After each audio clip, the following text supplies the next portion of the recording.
Pemirsa, kita akan lanjutkan kembali perbincangan. Saya akan kembali ke Prof. Sulis. Mungkin tanggapannya terutama mengenai pernyataan pemberantasan korupsi adalah pertarungan antara supremasi hukum dan kekuasaan oligarki. Prof. Sulis. Ya, saya setuju dengan pernyataan itu ya.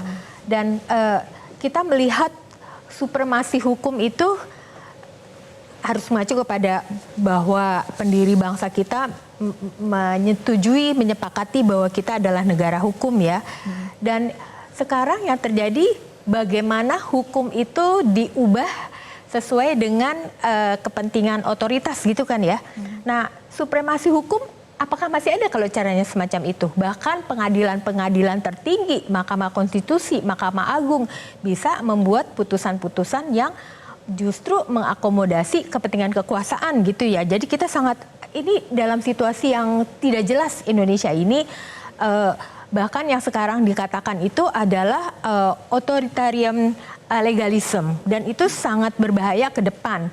Negara hukum dipertanyakan apakah kita masih gitu ya. Nah, kalau mau mengatasi itu, membuat mitigasi, menurut saya harus ada pemerintahan ke depan ya. Yang mendengarkan suara-suara dari bawah. Kita melihat banyak sekali persoalan masyarakat adat yang kehilangan ruang hidupnya karena hanya dengan sepotong surat orang bisa mengambil tambang, mencemari sungai dengan macam-macam pertambangan, deforestasi hutan, gunung dan lain-lain ya. Itu sudah saatnya harus didengarkan apa sebetulnya yang mereka alami, apa sebenarnya yang mereka butuhkan, dan itu harus diakomodasi dalam berbagai kebijakan yang harus direvitalisasi sama sekali, direformasi agar kebijakan dan instrumen-instrumen hukum itu justru mengakomodasi pengalaman-pengalaman dan realitas rakyat dari bawah. Dan itu artinya kita membangun demokrasi yang betul-betul kokoh ke depan. Kalau itu enggak sih rasanya akan sulit untuk berharap ke depan. Nah, mengenai harapan, kita akan ke polling berikutnya mengenai apakah optimis Indonesia dapat bersih dari korupsi. Kita lihat hasilnya masih optimis 59%, tapi tipis sekali yang mengatakan tidak optimis 41%. Mungkin silakan tanggapannya dari Pak Sudirman terlebih dahulu, mungkin bisa menyoroti mengenai anggaran, jumlah SDM, independensi dari penyidiknya itu sendiri. Dan agar optimisme ini bisa terwujud loh, Pak, seperti itu. Pertama, menurut pendapat saya, ini bukan pertanyaan. Apakah optimis? Karena tidak ada pilihan lain kecuali optimis. Why? Karena nomor satu ya, tadi kan rating kita terus turun, kemudian itu nanti berkaitan sama penerimaan pajak juga bisa jadi tidak seoptimal seperti yang diharapkan, karena tax ratio kita tidak beranjak dari 10-11%. I-core kita itu 2 kali lipat rata-rata dari negara-negara tetangga gitu ya. Itu artinya pembangunan sangat tidak efisien. Nah, yang lebih penting lagi adalah jumlah yang miskin tidak beranjak dari tahun ke tahun. Padahal budget kita dari 2005 yang kira-kira 500 triliun, sekarang sudah menjadi 3.500 triliun. Jadi 7 kali lipat dalam waktu 20 tahun gitu. Tapi pertanyaannya kenapa yang paling bawah itu tidak beranjak naik? Itu problem besar. Karena itu bagi saya, bagi kita semua saya kira tidak punya pilihan kecuali harus optimis, dan optimisme itu akan direspon atau harus didukung oleh pemerintah ke depan, karena pemerintah ke depan punya target 8% tumbuh ekonomi. Bayangkan kalau korupsi masih begini tuh apa bisa tumbuh 8%. Jadi itu satu. Karena korupsi tadi berkaitan sekali dengan kemakmuran benar ya, sekali, seperti itu ya, benar Pak sekali. Sudirman. Kira-kira begitu. Oke, Prof. Muji. Kalau saya mau kembali ke founding fathers ya, pendiri dulu. Mengapa demokrasi? Mengapa negara hukum yang banyak dan macam ini? Karena kalau tidak dipilih demokrasi, kita itu akan yang banyak ini tidak ditampung dari bawah suaranya.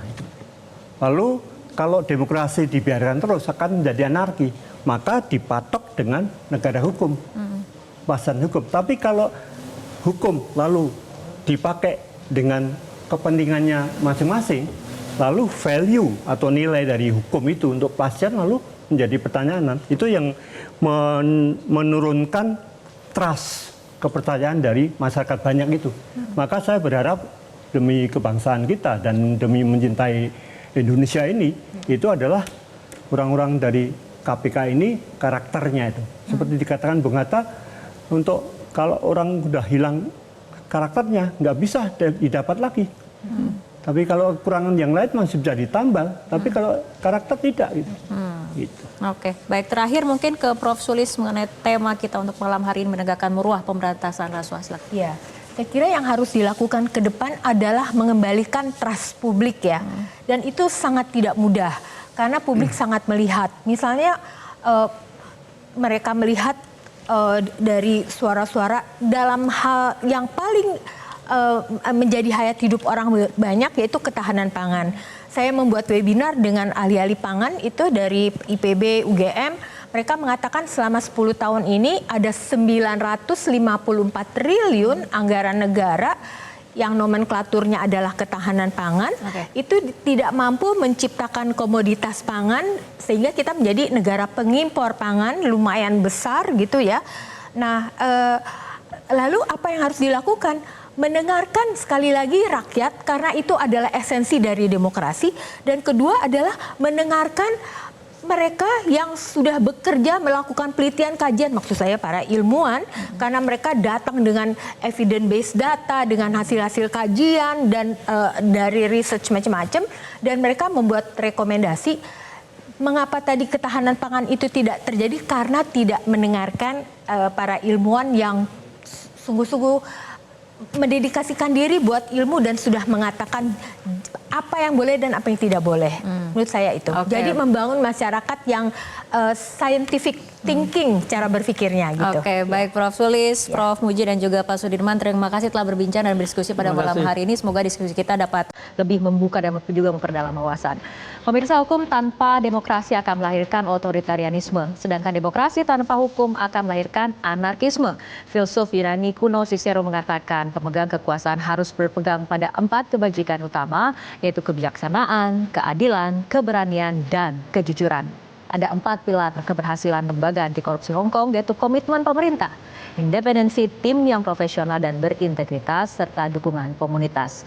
Undang-undang mengamanatkan pemilihan pimpinan KPK melibatkan DPR, namun Guru Besar Administrasi Publik Profesor Eko Prasojo menyatakan 3 pilar tindak pidana korupsi adalah aparat penegak hukum, birokrat, dan politisi yang berkelindan dan bersimbiosis. Apakah pimpinan KPK terpilih nanti mampu memulihkan nama baik dan dukungan publik? Dan akankah KPK kembali menjadi penegak hukum paling terpercaya?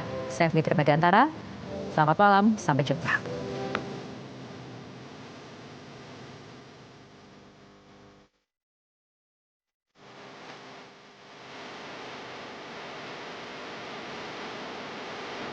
Jelajahi cara baru mendapatkan informasi. Download Metro TV Extend sekarang.